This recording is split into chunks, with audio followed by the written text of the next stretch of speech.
একটা জিনিস অবাক হলাম, কলকাতায় যে এত ইলিশ পাওয়া যায় বা ইন্ডিয়াতে যে এত ইলিশ পাওয়া যায় আগে জানা ছিল না। দাদার এই ভিডিও থেকে জানলাম আর কি। তো আপনারা দেখেন, দেখে কমেন্টস করেন। মোহাম্মদ ইউনূসের উপদেষ্টাদের কিসের এত দম্ভ? ইলিশ মাছ দেবো না, ধর ইলিশ মাছ। আমরা ডায়মন্ড হারবারের ইলিশ খাবো, আমরা দীঘার ইলিশ খাবো, আমরা গুজরাটের ইলিশ খাবো, মুম্বাইয়ের ইলিশ খাবো।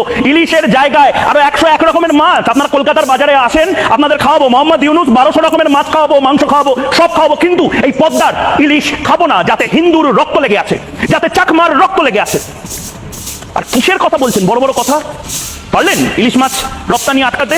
বিরাট বড় বড় ডায়লগ।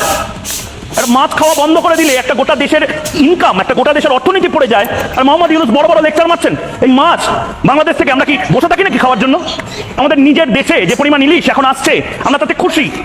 আপনারা থাকেন মোহাম্মদ ইউনূস মাছের আড়তে বসে বসে ভাবেন যে আগামী কয়েক প্রজন্মের জন্য বাংলাদেশকে কিভাবে আফগানিস্তান বানাতে হয়। ইলিশ মাছ খান আর বাংলাদেশকে আফগানিস্তান বানানোর কথা ভাবেন। ইলিশ মাছ খান, বাংলাদেশকে সিরিয়া বানানোর কথা ভাবেন। মোহাম্মদ ইউনূস এবং তাদের উপদেষ্টারা নিজেরা ইলিশ মাছ খান, কিন্তু সেটা খাবেন না। তারা জানেন যে ইকোনমিতে সবচেয়ে বড় ধস নামবে ভারতীয়রা যদি ইলিশ মাছ না খায়।